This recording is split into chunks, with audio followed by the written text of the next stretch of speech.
All right, Ambush, and today I am very excited because we are telling a story that started off with pandemic love, and after crossing some borders and maybe changing a few lanes, crossing a couple tumbleweeds, this duo has combined forces, a Canadian, a U.S. rock duo. It is Leanne Banks, it is Ted Lamont, and together they are a Stereobabe. How's it going today? Ready to rap. How are you? I'm doing great. Having myself a great day. Even better now that we are here, now that we're connecting. Of course, for those who do know, I kind of named a couple of your singles there as we listed through that. And of course, the latest of those tracks is a Tumbleweed. It is an amazing single here. So of course, to get kicked off, jump our feet right on into the water, I want to know, when exactly did this song begin to take shape for you guys? Go ahead. It was actually, speaking of border crossing, it was the first time I was able to cross over to Canada during the pandemic, which was late December 2020. After my 2-week quarantine, we decided we wanted to rock. So we were like, let's go write a song right now. And so we just started jamming, came up with a riff, came up with a theme, a word, and then came up with a road trip. Wow. So you had been, like you said, sort of going through a little bit of a quarantine there. So sitting there patiently waiting to get unleashed to rock out. Yeah, I couldn't leave the house for 2 weeks. I couldn't do anything. Going to Canada for 2 weeks. So of course, up until that point, everything you guys had done was over video chats and otherwise, correct? Pretty much, yeah. Love was for sure changing lanes. We kind of actually, that was done over my quarantine as well. Oh, what? Okay, yeah. I distinctly remember us physically jamming in the same room with Tumbleweed. And, yeah. And getting the riff going and kind of whittling it down and getting it to take shape. So, wow. I think it started when we were still separated. Yeah. Yeah. And then you guys just had a bunch of ideas ready to go once that time finally, once time allowed you, and a few other things, of course, restrictions and otherwise, allowed you to cross that border to get together. Mm-hmm. That's right. Perfect. So it all started with a riff and a single word, Tumbleweed. Why Tumbleweed? Maybe you want to take this? Sure. I don't know. Well, I have a fascination with the desert. And I don't know, I feel like it's got a good like inflection to it, like Tumbleweed. And it was kind of fitting with what we were, jamming. And we're kind of like, so what is a tumbleweed anyway? So it's, it's a certain plant that's dead essentially. So it's got really shallow roots. So we're just kind of like, it's kind of an interesting like theme. You could take it as like, we're just sort of drifting along, finding our place in the world, like this dead tumbleweed.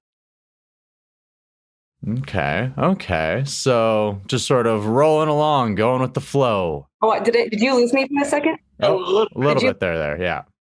The metaphor of the tumbleweed, Did my internet cut out? Oh, sorry. It was cutting out a little bit, but hopefully you're all right now. Hopefully we're all right. I think so. Yeah, hopefully. I thought it was a good symbol of adventure and going with the flow and letting the wind take you wherever it will take you, kind of thing, and not really having a plan, but just living for the adventure and going with it, kind of thing. Wherever the wind blows, as they say. And we thought that image really lent itself to like a road trip aspect, and hence we did the road trip to correspond with the song, and it was pretty fun. So it was just based on the entire fact that going with the flow and like the idea that the song was inspired by the desert inspired a desert road trip then. Exactly. Oh. Hey, rock and roll, let's go. I mean, you guys were finally able to cross the border. And when I looked at Detroit to where you are in Ontario, it's like literally one piece of water and a bridge that separates you guys. And I was like, that is I'd be screaming in frustration. It's literally like a 20-minute drive. It's nothing. We actually considered meeting somewhere, this little area called Crystal Bay at one point with kayaks during the quarantine, whatever, but it didn't end up happening. Probably better that way because the Detroit River. I would have done. Yeah, it was a swifter river, so probably better for the least. Borderline goes right through it though. So exactly, we were able to skip the canoes and instead we were able to get a carpool going and get a music video as well. So where exactly did this road trip take you? So, well, yeah, we started in Detroit and we kind of worked our way down. We caught up with Route 66 actually in Oklahoma. And we kind of went all the way to Joshua Tree in California from there. But along the way, we hit, some Route 66 destinations and hotels, historic things. Petrified Forest National Park, Grand Canyon National Park. We went to Phoenix, a lot of like the Joshua Tree National Park, went to Red Rocks Amphitheater, Las Vegas, all kinds of places. Wow. So, I mean, for anyone who's seen the video, you can tell, I believe you guys shot this yourselves, correct? And it's all on her phone. Wow. So when you guys are just like pulling out in the middle of the desert and just pulling out a guitar and just playing along, is anybody like else there just stopping and like, what are these guys doing? There were some curious people. We actually tried to find areas where people were not. And there was one place called Skull Rock in Joshua Tree that is featured in the video, and it's a very popular destination. And just trying to get moments where there weren't people around was took a little planning here and there, but and Grand Canyon too. We got pretty lucky, I think, with that because I mean it was August, so it was so hot that we were trying to do everything really early in the morning. So kind of almost getting out of there by like 11 a.m. because it was unbearable. Good deal. And I normally would bring up my electrics and everything, but I was fearful that that kind of powerful sun was going to do heavy damage. So I just took a cheap little acoustic as my little prop for the video. So hey, absolutely, right? It doesn't have to be anything too fancy, and it helps to fit the vibe too, I think. Yeah, it was fun. We just wanted to get out there and do it. It just makes something fun and kind of, carefree, like the feeling of the song, Mm-hmm. Yeah, it's a travel guitar. Absolutely. Fits the road trip vibe for sure. And of course, great road trip song. Fantastic track all around. And of course, we mentioned earlier, I forgot to jump into the recording of the track. As we mentioned, you were able to get across the border and otherwise. Where did the track actually get recorded? Right where Ted's sitting right now. This is my little recording area. Pretty much our friend played drums on it at his house, and we were locked down during that time. Like he wasn't coming over here jamming out. So I literally told him what we wanted and he sent it over to us and we played over top of it and just got it going. All right. Awesome. Of course, we were just on the topic of road trips there. And I want to dive into the fact that you guys have been able to play a couple of shows since the world has began to open up, but not just in one country, but of course in both countries. You've been able to play in both Detroit and Ontario. So what has it been like to get on stage after a couple of years of not being able to do that, and then B, with this new group? Interestingly enough, we actually have been playing quite a bit through this. There was only a brief moment when things were totally shut down in Michigan and we couldn't play. But over in Ontario, it was pretty locked down. There was nothing going on here. But there were a few different venues that were popping up, and especially I think it was the summer of even a little bit in 2020, like in that summer. A little bit, yeah.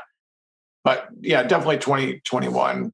We were playing quite a bit. It took a little bit of time for the venues to like kind of feel stable enough to want to start booking stuff. But yeah, I think at this point last summer it was starting to go pretty hard again for us. Yeah. Mm-hmm.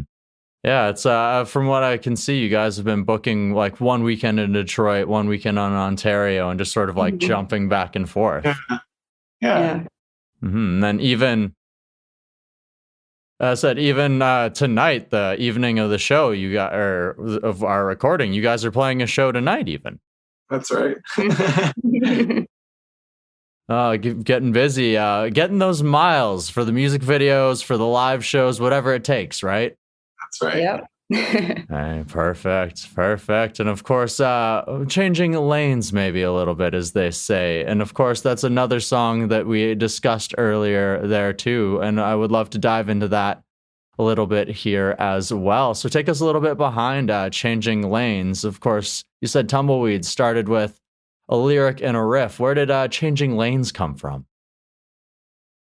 Musically speaking or video speaking? Musically speaking. Musically.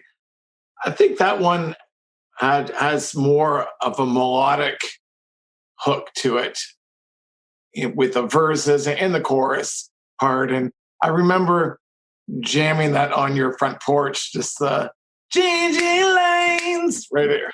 And then, because I think you had kind of came up with that idea before we even met. And yeah. So we sort of finished it together, but that's right. Yeah. And the video was all Leanne doing the small car racing around her, attaching the camera to it. And all that a little tiny Matchbox car with my camera, like my phone attached to it, zooming across my living room floor. And the stop motion animation. I kind of like got a little ambitious for that video and thought it was going to be fully animated. And then I realized how crazy that was for somebody who doesn't know what they're doing. So got a little bit of stop motion in there. A little bit, but both are very influenced musically by a lot of the 60s British bands. And I think that comes out in that song particularly, a little bit of a Who kind of thing happening. Mm-hmm.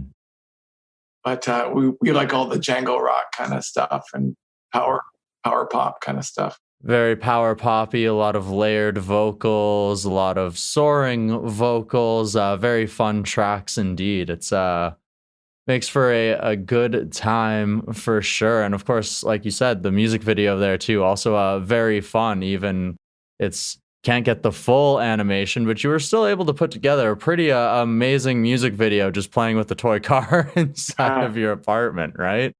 Yeah, it was fun trying to come up with the idea for that. Like, what am I going to do for, like, I'm like, okay, I have this, that, and that. I'm like, I need something for this. So like, what am I going to do? I'm like, I guess I'll build a contraption and zoom a car around. Hey, it's stop motion. I thought was the highlight of that. That was all Leanne's plan for that. So really cool. Very well done indeed. And it, like I said, doesn't have to be full animation either way, because very well done from the stop motion aspect of things. Yeah, cool. All right. And of course, we've been talking about Stereobabe coming together, finally being able to connect, hitting the road. And of course, some of the singles you've been able to release since being able to do exactly that. And what I would love to know now is how this process, this time of being able to wait to do all of these things together and then finally bursting out into the world and experiencing, creating all of these memories together. I want to know, how has this time as artists, how has it helped you to grow as people, or what has it taught you about yourselves? I think for me, like this is a new kind of, like, I've always joined bands and just been the bass player, kind of never really had a project of my own necessarily. So this is fun for me, having this, like, this partnership, this thing that is really, more personal for me. And also, like, I like this, I almost feel like the past 2 years have made everything things now feel a little more overwhelming when you're out in the world. So this is kind of this nice, so it's like my little bubble, and we can create what makes us happy and not necessarily feel like we need to go out there and maybe, please everybody else. But I mean, we hope to do that, but it's nice to just have something that's our own. Yeah, I concur. He agrees. The one thing about, well, in any project that you get in, you want to like it and you want to do something that you want to do. But this project is we're just doing whatever we want to do. And if people like it, fine. If they don't like it, then that's fine too, actually. But I think people can tell if you're into it and you're passionate about it and you're real and authentic. And so we're just trying to be ourselves and do our thing and hopefully people dig it. So It's not always easy to come across like-minded people putting like a 4 and 5 piece band together. So it's kind of nice that, like, as of right now, it's just kind of like a recording project. Maybe that won't be in the future once things get rolling more, but it's cool to just, like, okay, here's 2 minds, here's 2 like-minded minds that want to do similar things and not have to deal with the whole everything about it. It's a lot of people get into it because as musicians, we try to make careers out of it. And sometimes in doing that, we lose a lot of the aspects of maybe, like you say, the fun of doing this, of trying to pursue music because you're trying to, oh, well, you got to chase the algorithm. Oh, well, you have to try and do this. Oh, well, I want to try and get signed. Whatever the things are you're trying to chase, right? And sometimes a lot of people lose sight of the exact reasons why they began to do this, right? we're trying to hang on to those reasons. Hey, if it's not fun anymore, then it gets to be a drag. And yeah, we just want to keep it.